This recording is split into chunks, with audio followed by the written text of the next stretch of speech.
in my heart, I knew that he probably wasn't attracted to me, or for one reason or the other, he did not want to be in a relationship with me. But at that stage, I did not want to believe it because Hi guys, it's Naturals and I'm back with another video. This video is very different to what I normally do. And I did say earlier on, a few months ago actually, that I will be sharing a little bit of my life with you because, you know, female empowerment is not just about hair. And when we share our experiences, we strengthen each other and we encourage each other. So that's what this video is meant to do. I hope that you guys will hang around in the comment sections below and we can have a chat about this particular topic. But I believe God has given every woman the ability to discern, okay? You know, when you know, it's like this intuition where you just know when something's off or when something's right.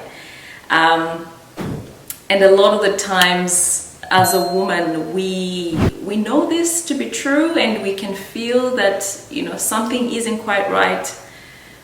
But, you know, there's a few things that might lead us to be in denial or might, you know, get us to still choose that path, even if it's not what we should be doing. You know, our minds can definitely be enhanced by the Holy Spirit, which is how God talks to us. So I'm going to read from James chapter 1 verse 5. And it says, if any of you lacks wisdom, let him ask God, who gives generously to all without reproach, and it will be given to him. So God has reassured us that if you ever need direction or you need wisdom in whatever it is that you're facing, all you need to do is ask, because he is the giver of all wisdom. And I'm really grateful as a woman that I have it in me to be able to tell when, you know, I am probably on the wrong path. And it's not all the time that instinct is correct, because, you know, the human mind, you can't trust the human mind. That's why God needs to be involved when it comes to listening to your intuition, and the Holy Spirit needs to be the one that's guiding your steps. The Bible also says in Proverbs chapter 16 verse 25 that there is a way that seems right to man, but its end is the way to death. It's not all the time that the voice that we're listening to or that we're hearing is the Spirit, or it's God guiding us. When you meet a man and it's for the first time, a lot of the times you can actually tell, you know, what you're dealing with. It's like a gut feeling almost, you know, you can sort of say, oh, you know, maybe he's all right, or he's great, or yeah, he's a bit dodgy. And that intuition, I can't say that it's silent. For me, it's quite loud. You know, I won't be, maybe in my head, I'm trying to fight it, but deep down, I know that, I know that this is what it is. And a lot of the times as women, we try to dodge this instinct, and even if it's as loud and as clear as day, sometimes we give ourselves excuses, you know, or rationalize things, or, you know, try to ask someone about it. You know, I'm not saying don't inquire from friends or, you know, get advice from people that are more experienced, but sometimes we already know the truth. We already know what's happening, but it's almost like you want confirmation, or you want, you know, someone to tell you otherwise. You don't want to hear the truth, and you're hoping it'll be different from what you know inside, and then you go and ask someone else. And yeah, I think those are some of the signs that, you know, you're sort of running away from what you know to be true. A lot of the times as well, especially when it comes to dating and relationships, there is almost like a tendency to withhold. As a woman, you're not really 100% in it. You know, you're there, you're committed. It's not like you're going to, you know, be dishonest or anything, but you're not quite giving your all. I can give myself as an example. I had a man before who, you know, we were getting on and we were looking to start something serious. but I wasn't quite, it's almost like he ticked the boxes.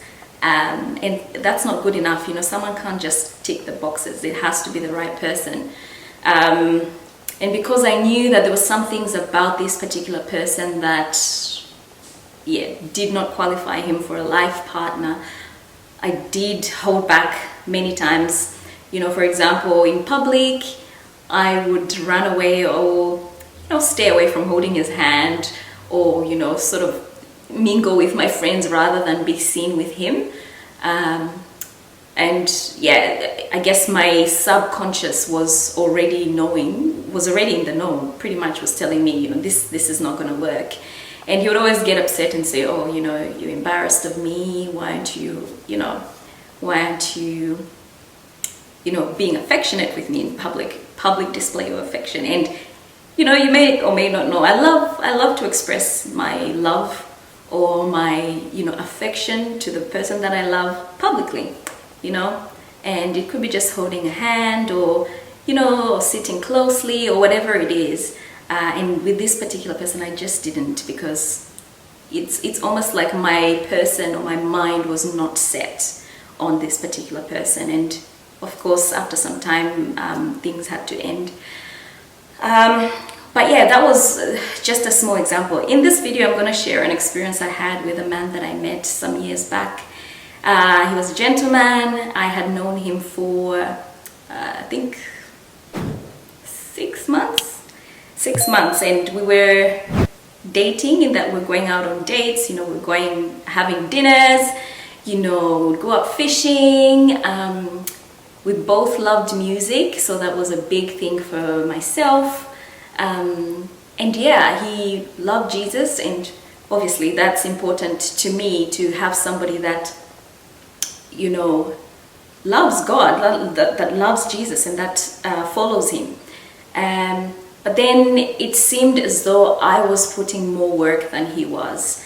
A lot of the times I would be the one to suggest a date, or I would be the one to, you know, say, it's been a while, can we meet, sort of thing, or, you know, hi, how are you? Even just communicating, it was me that would be the one initiating. And even though in the beginning he was the one doing it and he had shown a lot of interest, there was a point where the tables turned, or it tipped over, where it was more me and less of him. And for a while, because 6 months is a long time to know somebody, and it took me 6 months to actually say, look, this is not going to go anywhere. And in my heart of hearts, guys, I have to say, I knew that this man was not the man that God had chosen for me. But I did not want that to be true. So I would make excuses, and I would say, oh, but he's a great guy, he believes in God, he's well educated, he was well educated, he played the keyboard, I think. And yes, I was attracted to him. So there was a lot of things there that, you know, qualified him as a good partner, but not exactly, because obviously if he's not attracted to me, then that's a big red flag. You don't want to marry somebody that, or you don't want to date or be with someone that's, you know, not attracted to you. And so the story goes that, you know, guys, for many months, it was almost like a one-sided thing, where I would be the one initiating, I would be the one trying to get, you know, activities, planning stuff. And in my heart, I knew that he probably wasn't attracted to me, or for one reason or the other, he did not want to be in a relationship with me. But at that stage, I did not want to believe it, because I had already invested quite a lot of time knowing him, and yeah, it had to take me, you know, a sit down. I had to sit down, and I remember having a chat to my sister, of which when I spoke to her, you know, she confirmed things, you know, the same stuff I was saying, that, you know, you try and look for excuses, try to say, oh, you know, but he's this and he's that and he's this. But my sister's like, well, he might be A, B, C, D, but he's not, you know, A, B, C, D. So one day I just woke up and I called him and I said, look, you know us women, how we are with closure. I wish I didn't need closure, but I need to know. It's almost like I needed to hear it from him. Even if I knew it in my heart of hearts, I wanted to hear it from him. So I called him and I basically said, look, it's been a while, and look, I'm looking for something serious and I'm not looking to play games. So can you please tell me if you want to take this to the next level, or, you know, tell me what you're thinking about me and what your plan is with us, or let me go. And I remember in that conversation, I actually said to him, look, I will not be offended if you're not attracted, or if you're not in the right place, you don't want to be with me, even if you have to do it by text or by email or something, please do, because I'd rather know than not know. And knowing, it's not like I don't know, I can see. I always listen to Steve Harvey, and he says, women, you know, the lady, you know, you actually don't need him to tell you, you know, you can feel it. But anyway, it took him about 2 weeks, I think, and I can't remember whether it was a letter or an email. I think it was an email or a message, I can't remember, but he sent it to me, and he was outlining, you know how they start when they're about to let you go. You're beautiful and you're intelligent, there's nothing wrong with you, and you're an attractive woman, and yada yada. You know that it's going a certain direction, and I knew it was getting there, but you know, hearing it is always hard. It's almost like, oh, you know, I'm not good enough for this person, which is not the case. I can't be right for every single man. So yeah, he wrote the letter. I know people will say it's shady. How can you write a letter? He's supposed to call you. Look, I know people that have just disappeared and have not said anything, and that's the worst. I'd rather you say something. Whatever method you use, I know that he was struggling, because in and of himself, he's a nice person, but he was struggling because he didn't want to hurt my feelings, but he also had to be true to himself. So I did say to him that, please, if you have to write it in an email, you don't want to face me, that's fine, please do that. And he did.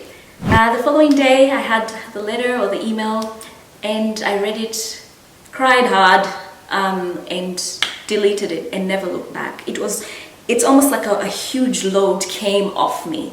And that's how the story went. And looking back, I can now say that I knew from the very start, it didn't have to go on for 6 months with me not knowing, hanging on the balance, you know, hoping for this, and oh, he did this and he did that, but it wasn't enough. It wasn't enough, and I knew way in advance that he was not the right one. And yeah, guys, that's my story with regards to this particular person. And a lot of the times we mess with the wrong men because they tick boxes, or maybe we're feeling like it's the right time, or you know, you're just ready to be with somebody, and yeah, we end up with the wrong people. We end up enduring more pain, we waste our time, and we actually block our blessings, and we block the right person, Mr. Right, from coming to find us. And unfortunately, people go even deeper to actually commit to these people or get into a marriage that you know shouldn't have happened. You know that you shouldn't have done this. And I think that's, for me, that's a worst case scenario, because marriage for me is fine. I have a great ability to overcome, to endure, and to be resilient, even when it comes to issues of, you know, even when it comes to matters of the heart, or issues of the heart. And yeah, this is my story, guys, and that's my experience. We need to stop messing with the wrong men so that we can actually invite the blessings that God has for us. We need to stop messing with the wrong friendships, period. Let me know, guys. Let me know if you've had an experience where you've known that your instinct is saying something. Comment in the comment section below. I would love to hear from you guys. Let's encourage each other. I love you all, and I really appreciate you coming up here, watching my videos, supporting me, and subscribing to the channel. I will see you in the next video.